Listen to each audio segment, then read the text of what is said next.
नमस्कार दोस्तों। इस ट्यूटोरियल में हम लोग ये सीखने वाले हैं कि किसी HTML पेज के अंदर CSS का यूज करके ऐसा एक हॉरिजॉन्टल नेविगेशन बार कैसे क्रिएट करना है। देखिए, यहाँ पे एक हमने नेविगेशन बार क्रिएट किया है जिसमें 4 आइटम्स हैं। ये जो होम वाला आइटम है वो बाय डिफॉल्ट सिलेक्टेड है और तीन आइटम्स है, न्यूज, कॉन्टैक्ट और अबाउट। जब हम इस अबाउट वाले आइटम को क्लिक करते हैं तो एक नया पेज ओपन होता है जिसका नाम है about.html पेज। ठीक है, तो ये हॉरिजॉन्टल नेविगेशन बार क्रिएट कैसे करना है CSS का यूज करके ये हम लोग सीखने वाले हैं। और एक बात देखिए, जब मैं किसी आइटम पे अपना माउस होवर करता हूँ तो उस आइटम का बैकग्राउंड कलर चेंज हो जाता है। ठीक है, तो ये सब कैसे क्रिएट करना है चलिए कोड देखते हैं। यहाँ पे हमारे पास दो HTML फाइल्स हैं, एक है index.html और एक है about.html। सबसे पहले index.html फाइल देखते हैं। यहाँ पे HTML टैग, हेड टैग के अंदर हमने सारा CSS लिखा हुआ है जिसको हम लोग आगे देखेंगे। पहले UI देख लेते हैं। बॉडी टैग के अंदर हमने एक अनऑर्डर्ड लिस्ट क्रिएट की है और इस अनऑर्डर्ड लिस्ट में हमने 4 आइटम्स लिखे हैं। 4 बार li टैग का यूज किया है, मतलब लिस्ट आइटम टैग का।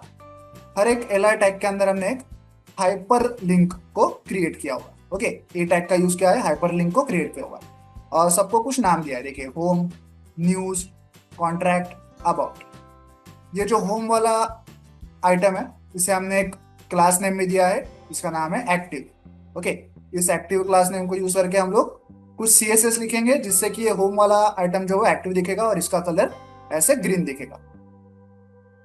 देन हर एक हाइपर लिंक में हमने href, मतलब इसका सोर्स, इसको क्लिक करने के बाद कौन से सोर्स पे हमें नेविगेट करना है उसका सोर्स लिखा है। तो फिलहाल तो हमें कहीं भी नेविगेट नहीं करना है, तो हमने यहाँ पे हैश लिख के कुछ टाइटल दिया हुआ है। देखिए, हैश लिखा है और आगे उसी आइटम का नाम लिखा हुआ है। तो हम लोग एक्चुअली यहाँ से कहीं भी नेविगेट नहीं कर रहे हैं, सिर्फ इस आइटम को हम लोग क्लिक कर पाएंगे। लेकिन जस्ट एक डेमोन्स्ट्रेशन देने के लिए कि हम लोग कैसे नेविगेट कर सकते हैं किसी और पेज पे, यहाँ अबाउट वाले आइटम में हमने href में about.html का नाम लिखा हुआ है। तो जब भी यूजर इस अबाउट वाले आइटम को क्लिक करेगा वो about.html पेज पे नेविगेट करेगा। ठीक है, अब बाकी आइटम्स के साथ भी ऐसे ही क्रिएट कर सकते हैं नेविगेशन।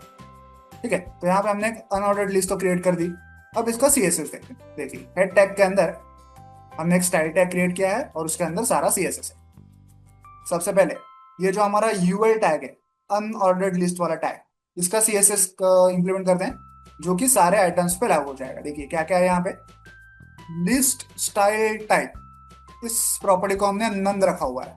ऐसा अगर हम लोग ना करते तो क्या होगा था, मैं अगर इसे कमेंट कर दूं और सेव करूं तो क्या होता, देखिए हर एक आइटम के बाद ऐसा एक मार्कर आ जाता है डॉट वाला। ओके, ये मार्कर हमें नहीं चाहिए इसलिए हमने यहाँ पे टाइप रखा है नन, इससे कि वो मार्कर हट जाएगा।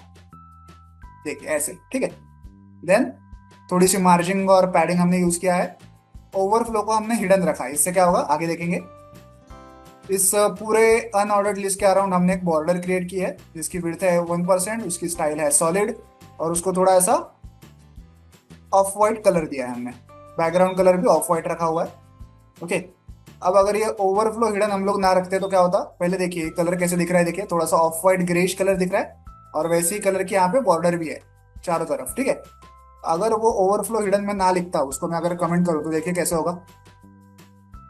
देखिए इसका बैकग्राउंड कलर हट गया और वो जो ग्रे कलर की बॉर्डर यहाँ तक दिखाई दे रही थी एंड तक, वो अब इतनी पतली सी दिखाई दे रही है सिर्फ टॉप में। ओके, वो ओवरफ्लो हिडन के वजह से हमें पूरे अनऑर्डर्ड लिस्ट के अराउंड दिखाई दे रही है। ठीक है, देखिए अब वो पूरे अनऑर्डर्ड लिस्ट के अराउंड वो बॉर्डर और बैकग्राउंड कलर हमें दिखाई दे रहा है। ठीक है, तो यहाँ पे हमने अनऑर्डर्ड लिस्ट का CSS क्रिएट किया। अब जो एक एक इंडिविजुअल आइटम है जिसके लिए हमने LI टैग का यूज किया हुआ है, ओके, उसका CSS लिखेंगे। देखिए LI, ऐसा यहाँ पे हमने टैग का CSS लिखा हुआ है। क्या लिखा है यहाँ पे, फ्लोट लेफ्ट। अगर ये हम लोग ना लिखते तो क्या होता, चेक करते हैं, इसको मैं कमेंट कर रहा हूँ लेकिन फ्लोट लेफ्ट ना लिखते तो क्या होता। देखिए सारे आइटम्स हॉरिजॉन्टली एक के बाजू में एक आने चाहिए थे, वो अभी एक के नीचे एक वर्टिकली आए हैं और पूरे के पूरे वेब पेज पे वो पसर गए हैं। ओके, उनकी विड्थ जो है वो मैक्सिमम हो गई है, 100% विड्थ उन्होंने ऑक्यूपाई कर लिया। तो यहाँ पे हमें एला आइटम्स की जो CSS है उसको फ्लोट लेफ्ट रखना है ताकि सारे आइटम्स एकदम लेफ्ट में आ जाए और एकदम कॉम्पैक्ट हो। इसे मैं सेव करता हूँ वापस। देखिए ठीक है, सिमिलरली एल आई आइटम के अंदर जो हाइपरलिंक टैग है उसका सीएसएस, डिस्प्ले हमने रखा है ब्लॉक, ओके, कलर रखा है ये वाला थोड़ा ग्रेश कलर है, टेक्स्ट अलाइन हमने सेंटर रखा हुआ है, पैडिंग को थोड़ा सा पैडिंग यूज किया है, टेक्स्ट डेकोरेशन नन रखा हुआ है। ये जो ब्लॉक लिखा हुआ है ना, इसके वजह से ही वो आइटम्स एक के नीचे एक आ रहे थे। अगर मैं इसे कमेंट कर दूं और फिर अगर एल आई फ्लोट लेफ्ट को कमेंट कर दूं तो देखिए क्या होगा, देखते हैं। देखिए अब वो पूरी पूरी विड्थ को ब्लॉक नहीं कर रहे, ओके। जितना उनका नाम का साइज है उतनी ही विड्थ वो आइटम्स जो है वो ब्लॉक कर रहा है, लेकिन फिलहाल तो वो है तो एक के नीचे एक ही, ठीक है। तो इसके वजह से वो पूरी पेज की विड्थ को ब्लॉक कर रहे थे, डिस्प्ले ब्लॉक, क्योंकि हमने लिखा हुआ था, ओके। तो ये दोनों आइटम्स जो है, ये दोनों एट्रीब्यूट्स बहुत ही इंपॉर्टेंट है। आगे बढ़ते हैं। अब देखिए यहाँ पे क्या किया हमने, एल आई आइटम्स के अंदर है जितने भी हाइपर लिंक्स हैं, अगर उन पे मैं अपना माउस हॉवर करूं तो उनका बैकग्राउंड कलर ऐसा ग्रे होना चाहिए, लेकिन अगर किसी आइटम का क्लास नेम एक्टिव ऐसा हुआ तो उसके ऊपर ये बैकग्राउंड कलर का इफेक्ट नहीं होना चाहिए। किसका क्लास नेम एक्टिव है, ये जो हमारा होम नाम का मेन्यू आइटम है, इसका नाम, इसका क्लास नेम एक्टिव है, तो इसके ऊपर ये हॉवर वाला जो पार्ट है सीएसएस है वो अप्लाई नहीं होगा। आप देख सकते हैं न्यूज पे, कॉन्टैक्ट पे, अबाउट पे जब मैं अपना माउस हॉवर करता हूँ तो उनकी बैकग्राउंड जो है वो ग्रे हो जाती है।